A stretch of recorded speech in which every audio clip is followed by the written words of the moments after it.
from Radio Row in New Orleans, Louisiana. Super Bowl week, baby. Eagles and Chiefs rematch. Some of the biggest names in sports and entertainment will be right here.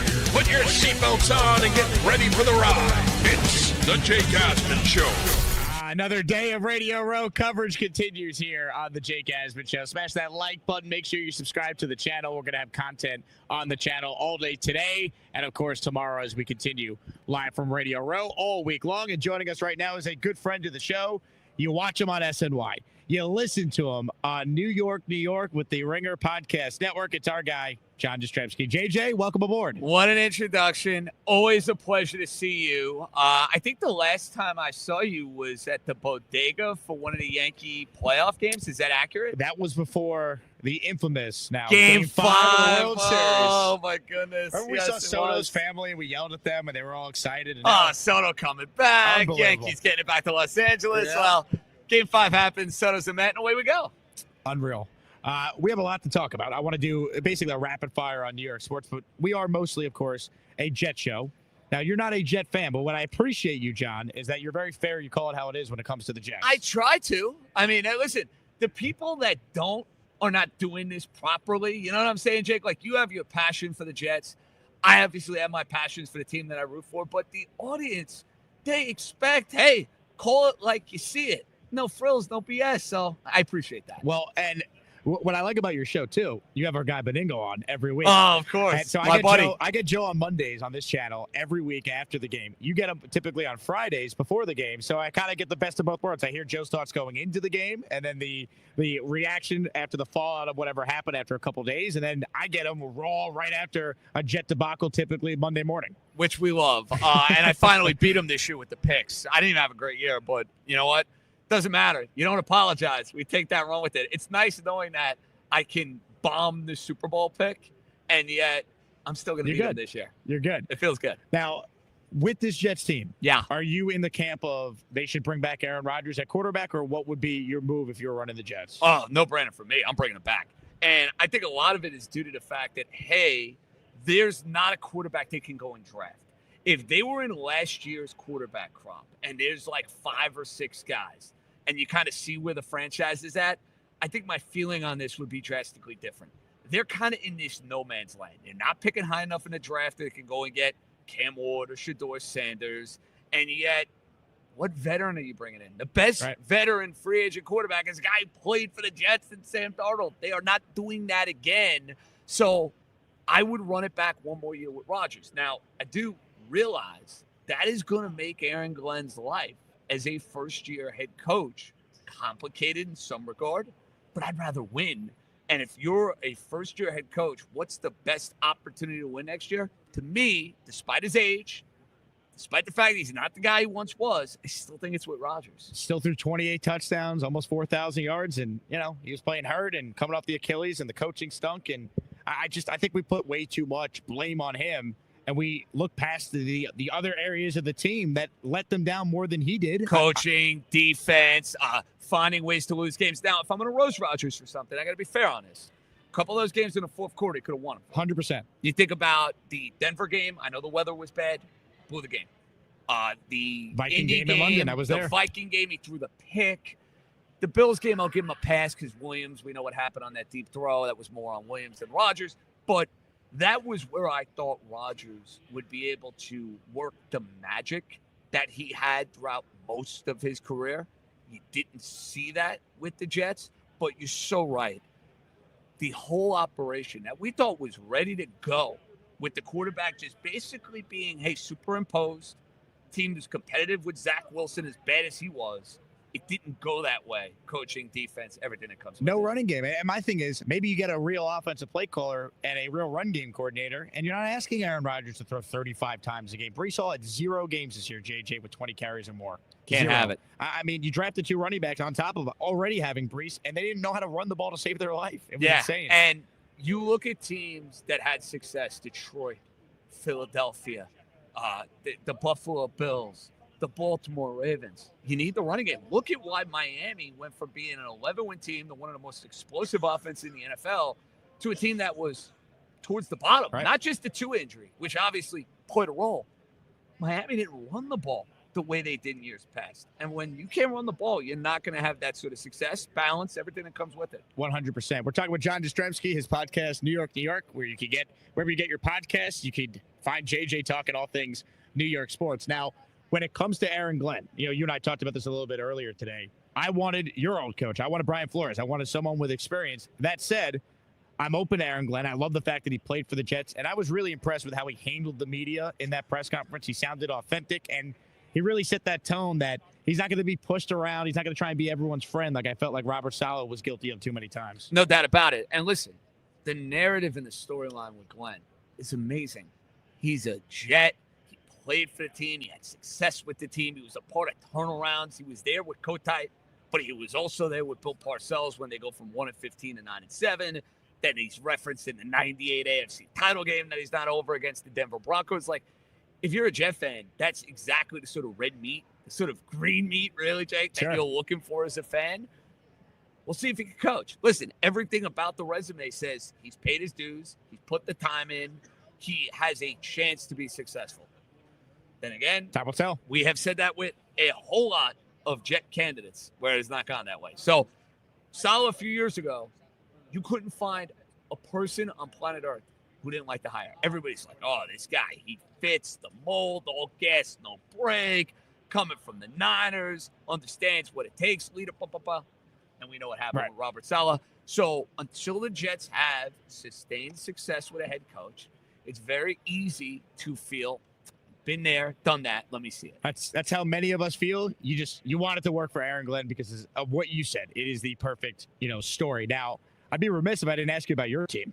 I mean, this Dolphins team, what's the plan with Tua now going forward, with Mike McDaniel, with Chris Greer? Are they all basically on like maybe similar to the Jets, like you better get it done this year, otherwise everyone could be out? So Tua is under contract for big money next 2 years. And listen, it's not a question of performance with Tua. It's a question of durability. Sure. Guy can't stay on the field. And you have to have a better backup situation. They could not put themselves in a worse predicament than they did a year ago, where they said, yeah, Skylar Thompson, Mike White, battle it out for the number 2 spot. Skylar Thompson beats out Mike White, which tells you, wow, what happened here? Then he goes in, he can't play. Then they sign Snoop Honey off the street. They have to have a backup quarterback that can run the offense. They could have been a playoff team with a competent backup quarterback. 1,000%. If Tyrod Taylor is their backup quarterback, for example, they might have been in the playoffs. Tyrod Taylor, Jimmy Garoppolo, Andy Dalton, Marcus Mariota, who, by the way, they should sign with his relationship and connection, the Hawaiian flair with Tua. They should do that in 5 seconds. They also have to get more physical, though. Because, yes, they would have been a playoff team, I think, if Tua doesn't get hurt. They missed the playoffs by game. They also have a problem when they play elite competition. That has not changed. They get bullied. They get pushed around. How do you become more physical as a team? Get better interior players, offensively, defensively. Get that physicality that you need in order to go and beat those sort of teams. They don't have it in cold weather, and they don't have it against good teams. That's got to change. But as far as the timetable for McDaniel had to come back. He's in the playoffs first 2 years. They went 8-9.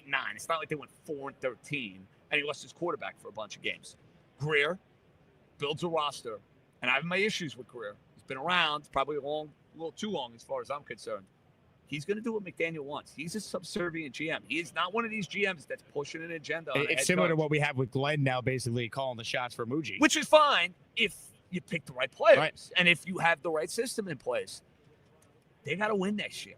Like, I don't know if they go 9-8 next year and they miss the playoffs, is it guaranteed he's fired? Not necessarily. But if they go 7-10 and 6-11, he's going to be gone. Mm-hmm. That's life in the NFL, though, right? Like, you either have to deliver or somebody else is going to be making decisions. So, monstrous year for them.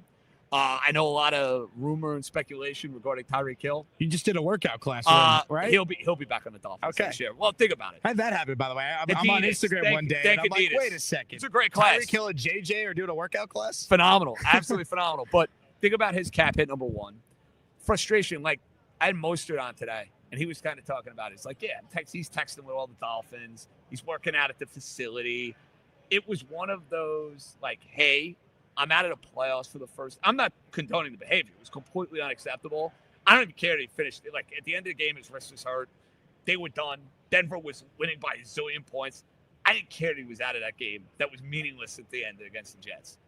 His comments at the end, I do have a problem with. Like, I don't care how frustrated you may be about missing the playoffs for the first time. Sure. You got to grow up a little bit.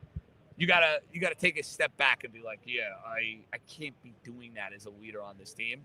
But I think he fits the mold of he'll be back. And if it's going poorly midway through the year, that's when you'll see change. How about this for a transition? Tyreek Hill will likely be back. Will Pete Alonso be back with the New York Mets? Yes. I thought he'd be gone 2 weeks ago. Where's he going? That's my point. Where? Someone give me the team well, he's going. And let's be honest about this, Jake. It's going to be incredibly awkward. They could try to spin it any which way they want. The Mets really don't want it back. Alonso wants a better offer, but I think they're both kind of stuck in a position where they need each other. In the short term, yeah, they need each other. It's not a buying situation with Pete, though. It's renting because he won't be here long term. Even if he ends up back in 2025, it's on borrowed time. Like, Pete Alonso has not finished his career as a Met. I don't see it. Doesn't feel like it. Now, you look at the Yankees offseason, and while I like the pivot, I still don't know if they're a better team because I don't think you could replace what Juan Soto obviously brought. Well, give me your assessment on this Yankees team as we're, a couple weeks away here from pitchers and catchers showing up. They've done as good a job as they could have done post-Soto. Now, it doesn't replace Soto. There's 5 to 10 players like him in the sport. You had him. You had the best 1-2 punch in baseball. You don't have that. They should, in theory, be more well-rounded. I like Bellinger. I think he's a winning player. I think he's going to fit well at Yankee Stadium. The pitching moves. Max Fried is awesome if he pitches. Devin Williams is awesome. Their bullpen should be better. I love they brought Tim Hill back. Good move, yep. Fried, with Cole, sliding everybody down in the rotation, like it on the surface. First base, they should get more production. I don't know how much Goldschmidt has left in the tank. Can he hit 250 with 20 home runs? If he can, that's going to help the Yankees a lot. The best thing they have going for them, the American League stinks. But if your end game is, hey, I want to win the World Series. I want to beat that team that's signing everybody under the sun. I have my doubts about whether or not the Yankees can do that, but get there. And it's short series, and it's baseball, and weird things happen. That's got to be the Yankee goal. How do we get back? And I think they're still, despite maybe being a bat short, maybe not having the presence of Soto, who's better in the American League? That's my feeling on them. I think they're a bat away from being truly a championship team. I think they're good, and if things break right with the matchup, they could get back to the World Series. But right now, if DJ LeMahieu's the opening day third baseman, I'm sorry, that's not good enough. You're not in love. I don't like the idea of, we got to move Marcus Stroman's money so we can then make another move. You're the Yankees. Go out there and get a quality bat because you're all in the trying to win a World Series when you have the prime of Aaron Judge and Garrett Cole dwindling. For sure. My only counter is, who is that guy? Because I don't know if we're in agreement on this. I don't want any part of Bregman. Me neither. I think his swing would be terrible in the Bronx. Doesn't fit. He's going to lose home runs, and he's going to age. So if you look at the free agent market, the guy who I actually like, and he's not the player of Bregman, but he's a gamer, and he killed the Yankees in the World Series, killed everybody in the postseason.